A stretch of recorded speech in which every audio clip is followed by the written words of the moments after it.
못했고요. 그래서 이제 보시면 저희가 여기 정리를 한번 해왔는데 이게 이제 요 단합 예시가 돼 있죠. 얼마나 잘 해야지 보상금이 잘 나오냐 그겁니다. 우리 인천 계양지구 부천 대장지구는 어디냐면 김포공항 밑에 있는 경기정비대 농지입니다. 그죠? 인천 계양지구 부천 대장지구. 그 다음에 우리 부산 명지지구, 그 다음에 우리 대저 공공주택지구, 대저 연구개발특구 전부 다 김해공항 밑에 있는 경기정비대 농지예요. 한번 비교해 볼게요. 인천 계양지구가 2020년 12월 7일 날 보상이 됐어요. 이때 사업지구내 대치기가 3개 있고 서로 감정평가업자 추천 관련하고 서로 소송전까지 벌리면서 싸웠어요. 솔직히 이때. 왜냐하면 우리나라 이제 평가사님 중에 특정 성씨가 딱 한 분 있는데 그분이 대책위원장님 툭한 거야. 걔를 넣으려고 서로 싸운 거예요. 이때 보상가가 얼마 나왔냐면 우리랑 똑같습니다. 경기정비의 농지는 내 땅이 100만 원 나오면 옆에 땅도 100만 원 나와요. 어차피 도로가에 접하고 또랑이 있고 상황이 다 똑같기 때문에 이때는 평당 117만 원 나왔어요. 117만 원. 117만 원. 이거예요, 이거. 평가에서 보면 개발 제한구역 내고 경기정비의 농지예요. 기포평양. 우리 부산 명지지구 아까 전에 예비지라 얘기한 거 있죠? 예비지. 요거보다 1년 이전이에요. 2019년 3월 29일 날. 그죠? 여기는 강력한 대책위 하나가 완전히 주도하고 있었어요. 여기는 경일고등학교에서 대책위 총회하면은 1000명씩 왔습니다. 1000명씩. 그렇게 막 지지를 해주니까 여기 얼마 나왔어요? 평당 135만 원 나왔어요. 여러분 평당 150만 원 있으면 김포공항 밑에 김포평양 살 거예요? 김해평양 살 거예요? 누구나 다 유사요. 그런데 보상가가 이렇게 나와요. 그러니까 주민들이 어떻게 하느냐에 따라서 보상가는 틀려집니다. 절대적인 가치라는 게 크게 없어요. 저희가 전국을 해보니까 여기에 보면 경산 대임지구는 물론 개발자구는 아니지만 170만 원 나왔어요. 똑같은 시기에 김포에 있는 한강시너폴리스 농림지역 농지는 120만 원 나왔습니다. 그죠? 요걸 누가 평가하시냐면 우리 김용건 평가사님이 했어요. 요때 알게 됐습니다. 요거 평가할 때 이제 평가사님의 존재를 알게 됐고, 그 다음에 요 김해대동은 뭐예요? 요 6개월 전이야. 6개월 전인데 평당 100만 원 나왔습니다. 김해대동에 있는 농지가 우리 공시지가는 우리 절반도 안 돼요. 근데 여기에 평당 100만 원 나왔어요. 100만 원. 여기도 3개 대치가 있었는데 그 중에 하나의 대치기가 강력하게 주도하고 있었어. 그 강력하게 주도하는 대책위가 이제 물론 여기도 김홍건 평가사님이 평가한 거예요. 평가한 거고, 그 다음에 여기 평가할 때 LH는 요거는 LH 사업장이 아닙니다. LH 사업장이 아니고 나머지는 LH예요. LH 사업장인데 몇 월 달이에요? 12월 달이죠. 여기도 LH, 부천 대장지구도 LH예요. 여기는 대책위가 서로 호용호제해 가지고 엄청 잘 대응을 했어요. 그래서 1년 차이 나는데 바로 옆에 붙어 있는 땅인데 35%가 올라갔어요. 35%가 바로 옆에 붙어 있는 땅이에요. 그죠? 근데 여기도 12월 달이에요. 12월 달. 그죠? 그 다음에 요거는 LH가 사업장이 아니에요. 사업 주체가 아니니까 6월 달에 통보했고, 김포 한강 시내폴리스도 LH가 아니고 경산 대임지구는 LH예요. LH도 언제예요? 12월 달이죠. LH는 기본적으로 11월, 12월에 협의 통보할 거예요. 왜 그러냐면 만약 12월 1일날 협의 통보했어요. 그럼 우리 그거 있잖아. 그 양도세 1년에 1억, 2년에 2억, 1년에 2억, 2년에 3억, 5년에 3억. 요 양도세 있잖아요. 한 해 올해 받고 내년에 올해 받아야 되니까 여기 12월 달에 협의 통보하면 그죠? 줄 서서 보상금 받아가. 왜냐면 올해 어떻게든 보상금을 신청해야지 양도세가 1억 내지 2억이 가면 되고, 그죠? 그 다음에 해를 넘길 수 있으니까. 일이죠. 그러니까 이 친구들이 일 편하게 하려고 이렇게 합니다. 이렇게 하면 20일만 책상에 앉아 있으면 여기 계시는 주민의 70%가 보상금을 받아가. 50%에서 세금 때문에. 그죠? 그래서 그러면 왜 부산 명지지구는 29년 3월이냐? 이게 궁금하죠? 이것도 LH인데, 그죠? 이것도 여기 부산 명 예비지도 원래 12월 달에 협의 통보하려고 했었어요. 원래 지금처럼 7월 달에 협의 공고하고 9월, 10월 달에 평가를 했어요.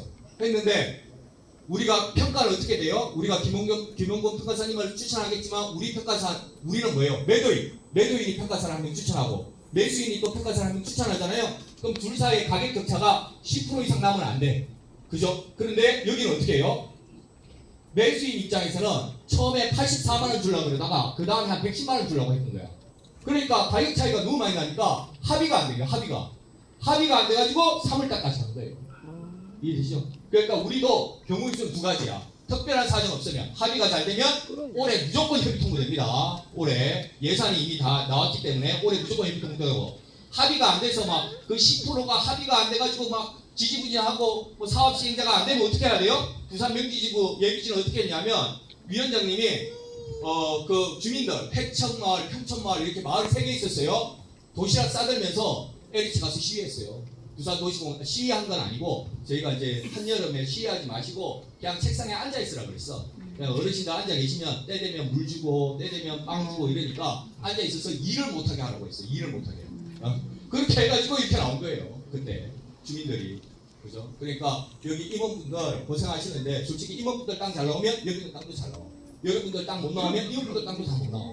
뭐 근본적으로 자기 땅 잘 받기 위해서 남을 위해서 봉사하시는 거예요. 봉사.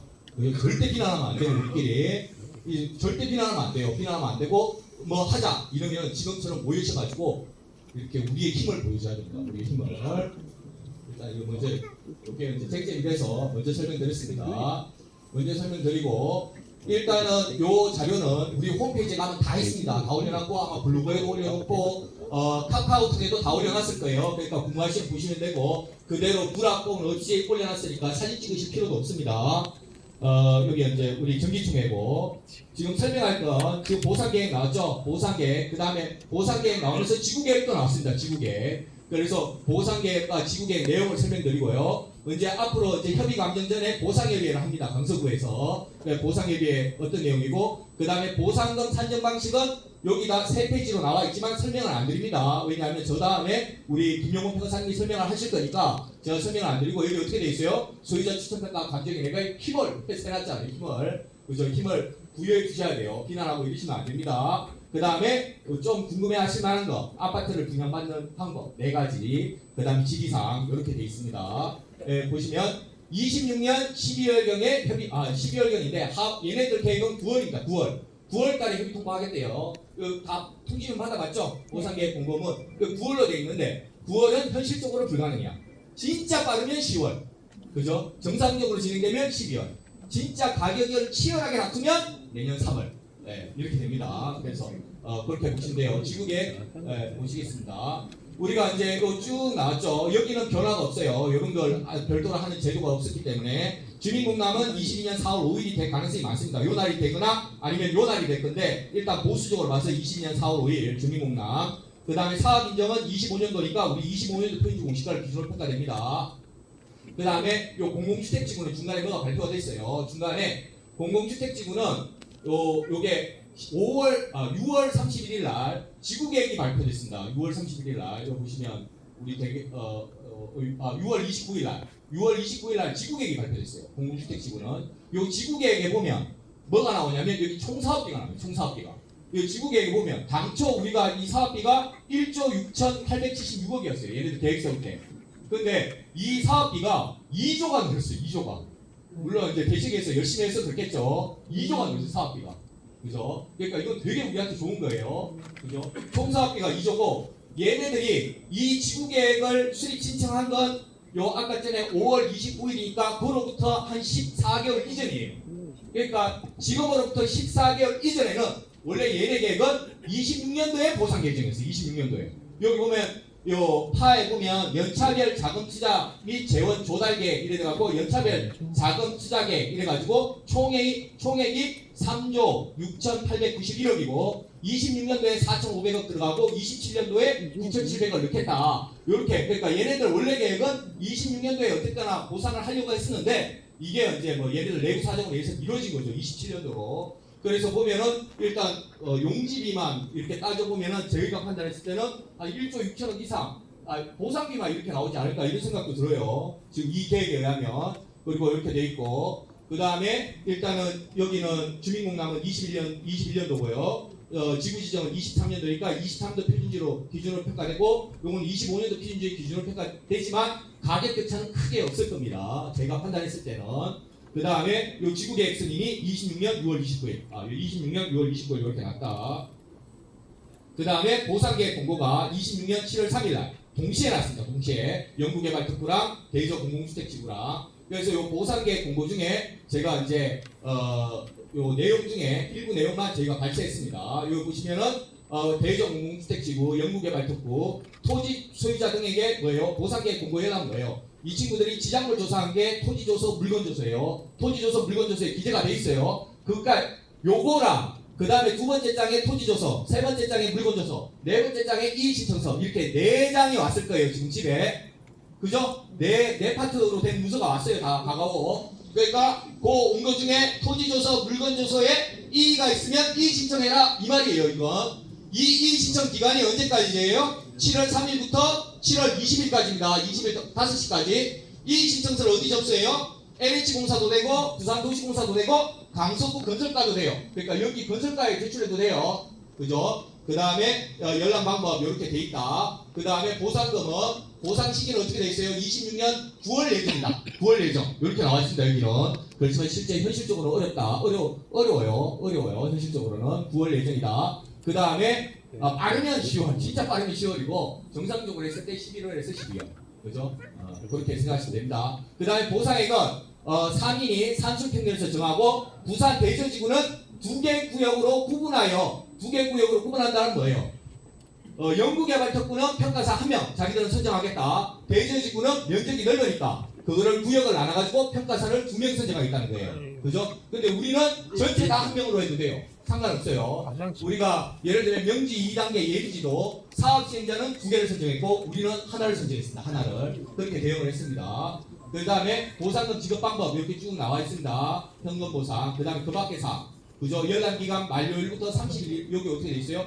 열람기간 만료부터 30일 내에 감정평가사를 추천할 수 있다. 그러니까 요 날부터 30일 내에 감정평가사를 추천하면 8월 19일 되면, 그러니까 저 날부터 30일이 감정평가 추천 기간이니까 8월 19일 돼야지만 감정평가사가 다 선정되겠죠? 결론적으로는.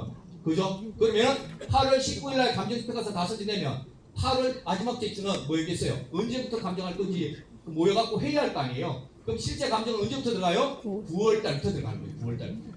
9월 달부터 들어가서 이제 감정을 다 하고 그 감정이 만약에 한 달 동안 끝나도 10월 달이죠. 10월 달. 원래 감정은 위수탁 계약서에 하면 40일입니다. 40일. 40일이지만 40일 내 끝나는 경우는 사업 시행자를 평가사를 엄청나게 겁박을 했어야 돼요. 그죠? 그 친구도 그 친구 저게 있을 거 아니에요. 우리가 원하는 금액이 있을 거 아니고. 그죠? 근데 그게 뭐 그렇게 끝나면 10월 빠르면 10월 되겠지만 정상적으로 진행되면 그게 한 달 만에 끝나는 경우는 없고 한두 달 정도 걸리기 때문에 한 12월경에 통보되는 게 정상이고 그 다음에 만약에 이제 가격이 안 맞으면 뭐요? 내년 3월까지 갈 수 있다. 근데 그 이후까지 간 경우는 없었어요. 지금까지 저희 보면 이해되시죠? 그렇게 설치가 진행된다 이렇게 생각하시면 됩니다. 그리고 요 각 조서에 대한 이의 신청 내가 뭐 하겠어요? 아까 전에 보상계획 공고 연락 통지문이랑 토지조서, 물건조서, 이의 신청서 요것도 첨부가 왔을 거예요. 요거 그대로 양식 내가 다 인용한 거예요. 이렇게 세 장이 왔다 그랬어. 그러면 이게 뭔 의미냐면 내 땅이 만약에 농지에 농지 물론 이런 경우는 거의 없어요. 거의 우리 경지중립 농지니까 전 1000제곱미터인데 전이 850제곱미터 조사돼 있고 도로가 50제곱미터 조사돼 있다. 이러면 요게 평당 300만원 나오면 요게 평당 100만원 나와요. 3분의 1로 나와. 그럼 뭐 해야 돼요? 이 신청을 뭐 해야 돼? 내가 뭐 토지 조서를 보고 내가 전인데 지목이 도로나 국어, 하천 이런 걸로 조사된 게 있으면 이 신청해야겠죠? 그죠? 네. 그거 하라고 제가 지금 적어놓은 거예요. 네, 물건은 중요한 게 빠진 거 있는지 빠진 거. 그러니까 개발사업지구 내에는 도그집, 대집도 2만 3만 원 보상해줘요. 그것도 옮기려면 돈 필요하잖아요. 그죠? 해양목 한 그루도 보상해줘. 내가 가장 잘 알아, 주인이. 내가 내 땅에 뭐가 있는지. 벽돌 쌓는 거, 벽돌 옛날에 쌓았는데 내가 안 치우고 있었어. 그것도 보상해줘요. 그런데 그걸 보상하려면 이 조서에 들어가 있어야 돼, 조서에. 왜냐면 평가사는 이걸 보고 평가하는 거예요. 이걸 평가사한테 보내가지고 평가사한테 이대로 평가해 주세요 하는 거예요. 그러니까 이게 빠지면 보상금이 안 나와요. 그게 있어도. 이해되시죠? 그러니까 이렇게 목록이 쫙 나왔을 거야. 근데 나는 비닐하우스를 질 때 한 120평으로 졌는데 여기에 100평으로 조사돼 있어. 그럼 뭐예요? 이 신청을 해야 되는 거야. 다시 와서 재라고. 그죠? 언제까지? 20일까지. 20일까지 꼭 어디다? 강서구 건설가에 내면 돼요. 그거 어떻게 써서 되냐? 내가 샘플도 적어왔어요. 샘플도. 이 신청서 이렇게 돼 있죠? 이렇게 돼 있습니다. 이거 그대로 내가 샘플 그대로 캡처해서 갖고 온 거기 때문에 여기다가 번지 적고 내 이름 적고 주민등록 적고 주소 적고 물론 신분증 사본은 전부 가지고 와야 돼요. 대지 중에 1000제곱미터 중 도로 조사인데 50제곱미터는 야 내가 얼마든지 언제든지 막을 수 있어. 그죠? 언제든지 막을 수 있으면 그 도로가 아니에요. 이해되시죠? 또 막을 수 있으니까 이거 야 도로로 조사하지 말고 다시 조사해줘. 그 다음에 물건 중에 이거 면적 수량의 일부 잘못됐습니다. 요거 재측량을 요청합니다. 이렇게 하든지 야 여기에 내가 옛날에 그 벽돌 쌓았는데 그거 빠졌어. 누락됐습니다. 이렇게 해서 내면 걔네들이 다시 와서 조사합니다. 다시 와서 조사해서 그게 있으면 목록에 올라가요. 그죠? 지금은 그거 하는 타이밍입니다. 이해되시죠? 요거 하라는 거예요. 요거 네, 설명드리고 지금 이제 대지 첨단 복합지구는 이렇게 돼 있고 이렇게 우리 5%가 일종을 주고 95%가 개발제한구역입니다. 여기 99%가 개발제한구역이고 그 기준으로 돼 있죠. 생활보상 기준일, 그다음 생활권 보상 기준일 이렇게 두 가지가 나눠져 있고 재산권 보상 기준이 나눠져 있습니다. 그죠? 그러면 여기 이제 사시는 분도 있고 이러니까 간략하게 설명드릴게요.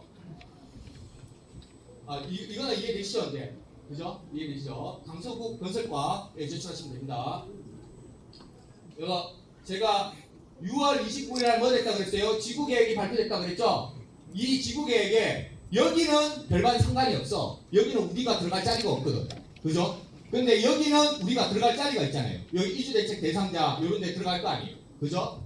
그 다음에 요 건생 중에 대토보상 신청할 것도 있을 거고 아파트 앞에 요런 거 요게 건생입니다. 건생. 요게 건생이고 요게 이주대책 용지 위치입니다. 단독주택용지. 그죠? 근데 요걸 어떻게 개발할 건지가 어디 나오냐면 지구계획에 나오는 거예요. 근데 그 지구계획이 26년 6월 29일 날 발표가 됐습니다. 승인 고시가. 그래서 지구계획 내용 보시면 한번 보겠습니다. 이주대책용지는 점포겸용이에요. 총 233필지고 평균적으로 필지당 80평 규모고 점포겸용이고 감정가의 64% 공급합니다. 감정가의 64%, 조성가의 80%, 건폐율 50%, 용적률 180%, 4층까지 짓고 5가구 이하 1층 이하에 연면적 40까지 건설이 가능하다. 이런 게 이제 점포겸용입니다. 점포 이거 이주대책용지. 그 다음에 협의 양도인 택지라고 또 계획이 돼 있어요. 협의 양도인 택지는 내가 가진 정보를 협의 양도하면 당근책으로 이제 저거 하는 거예요. 주거 전용이에요. 이거는 점포겸용이고는 주거만 가능한 겁니다. 요거는 조성원가의 110%를 공고합니다. 조성원가의 110%. 건폐율이 50%고 용적률 150% 이하고 3층까지 있고 3가구만 들어갈 수 있어요. 이거는 제가 이제 판단했을 때는 여기는 매매가 됩니다. 이주대책용지 매매가 돼요. 나중에 내가 그 매매계약 체결하고 한 차례 안에서 원주민 안에서 매매가 돼. 그러면 협의 양도인 택지보다는 요걸 사는 게 훨씬 이득입니다. 요걸 만약에 내가 투자하겠다 이러면은 이거는 자기가 들어가서 안 살면 의미가 없어요. 이 땅은 그죠? 여기 돼 있죠. 그 다음에 근린시설 용지라고 있어요. 근린시설 용지는 총 37필지. 이게 어디냐면 요 앞에 있는 거. 요런 게 총 37필지가 공급된다는 거예요. 총 37필지. 평균적으로 약 338평입니다. 6군데가 있어요. 그리고 이거는 생활대책용지입니다. 생활대책용지로 수익계약 가능하고 감정가로 공급해요. 그 다음에 대토보상용지도 돼요. 대토보상용지. 이거는 감정가의 120% 공급하고, 그죠? 공급합니다. 근데 이 중에 1100제곱미터가 25필지 이하예요. 1100제곱미터가. 이거를 제가 알려드리는 이유는, 한번 보세요. 이건 알고 있어야 돼. 지금 이해 안 돼도 돼. 지금 이해 안 되지만, 나중에, 이런 게 있었구나. 알고 접근을 해야 돼요. 그래서 내가 그런 차원에서 알려드리는 거예요. 변호사님, 미안한데요. 네. 공개상